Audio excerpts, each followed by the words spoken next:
அன்பு நண்பர்களே, அனைவருக்கும் அன்னை சமையல் உமாவின் அன்பான வணக்கங்கள். இன்னைக்கு அன்னை சமையலில் பார்க்க போகிறது சிக்கன் டிக்கா மசாலா. இது நம்ம ரெஸ்டாரண்ட்டில் விரும்பி சாப்பிடுவோங்க. இன்னைக்கு வீட்டில் எப்படி சுலபமாக செய்யலான்றதை பார்க்கலாம்.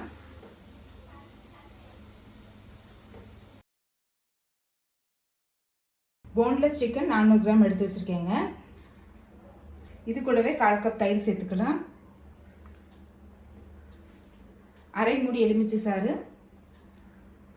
2 டீஸ்பூன் இஞ்சி பூண்டு விழுது, 2 டீஸ்பூன் மிளகாய்த்தூள், 1 டீஸ்பூன் சீரகத்தூள், 1 டீஸ்பூன் கரம் மசாலா, தேவையான அளவு உப்பு. இப்போ இது எல்லாத்தையும் நல்லா மிக்ஸ் பண்ணிக்கலாம்.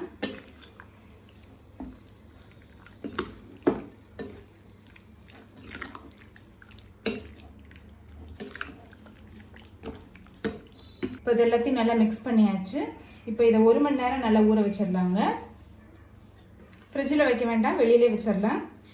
இப்போ 1 மணி நேரம் ஆயிடுச்சுங்க. இப்போ அடுத்தது ஒரு கறி இதில் வச்சுக்கலாங்க. கறியை நல்லா சூடு பண்ணி வச்சுருக்கேன். இப்போ இது மேலே கொஞ்சமாக நெய் சேர்த்துக்கலாம். இப்போ மூடி போட்டு ஒரு 10 நிமிஷம் அப்படியே வச்சிடலாம். இப்போ 10 நிமிஷம் ஆயிடுச்சுங்க. உங்கள்கிட்ட ஓடிஜி இருந்ததுன்னா நீங்கள் அதை வச்சு டிக்கா பண்ணிக்கலாம். இப்போ கடாயில் நம்ம டிக்கா எப்படி செய்கிறதுன்னு பார்க்கலாம். நல்ல ஒரு அடிகனமான கடாயை எடுத்துக்கோங்க.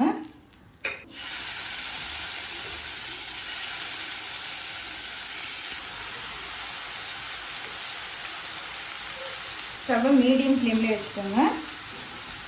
சிக்கன் நல்லா ஒரு சைடு வேகிற வரைக்கும் வெயிட் பண்ணலாங்க. இது மெதுவாக திருப்பிக்கலாங்க.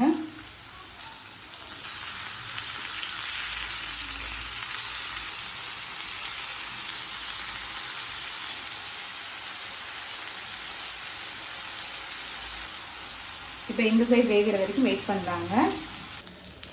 இப்போ பாருங்கள், சிக்கன் கலர் 2 சைடுமே நல்லா மாறி இருக்குங்க. உங்களுக்கு சிக்கன் வேகாத மாதிரி தெரிஞ்சதுன்னா இன்னும் கொஞ்சம் நேரம் வச்சுக்கோங்க. இப்போ இதை எடுத்து தனியாக வச்சிடலாம். மாதிரி இன்னொரு செட் போட்டுக்கலாங்க. இப்போ சிக்கன் பாருங்கள் நல்லா வெந்துடுச்சு. கலர் பார்க்கும்போது தெரியும் நல்லா மாறி இருக்கு. இப்போ சிக்கன் டிக்கா ரெடி ஆகிடுச்சுங்க. இதை நீங்கள் அப்படியே கூட சாப்பிட்லாம். இப்போ மசாலா எப்படி செய்கிறதுன்னு பார்க்கலாம். கடாயில் தேவையான அளவு எண்ணெய். இப்போ ஒரு வெங்காயத்தை சேர்த்துக்கலாம்.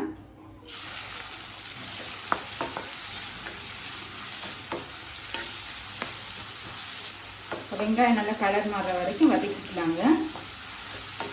இப்போ வெங்காயம் பாருங்கள் நல்லா வதங்கிடுச்சு. 1 டீஸ்பூன் இஞ்சி பூண்டு விழுது,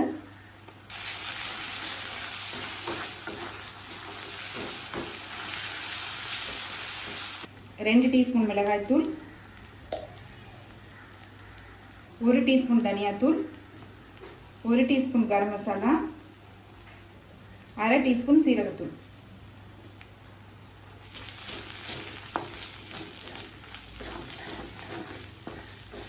ஒரு நிமிஷம் வரைக்கும் நல்லா வதக்கிக்கலாங்க.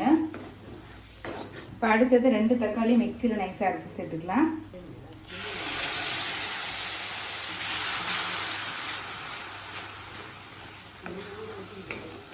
இப்போ தக்காளி சேர்த்துட்டு நல்லா வதக்கியாச்சுங்க. இப்போ 1 கப் தண்ணி சேர்த்துக்கலாம்.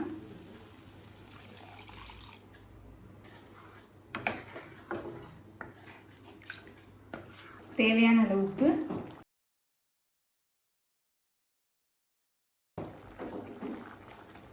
மூடி போட்டு 1 நிமிஷம் ஸ்லோவிலே வச்சிடலாம். இப்போ 1 நிமிஷம் ஆயிடுச்சு. அடுத்தது நம்ம சிக்கனை சேர்த்துக்கலாம்.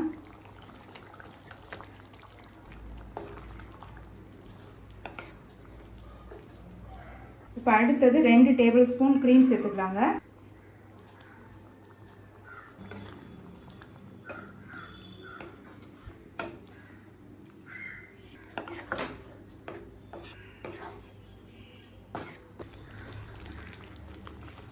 மசாலா பாருங்கள் நல்லா திக்காயிடுச்சு.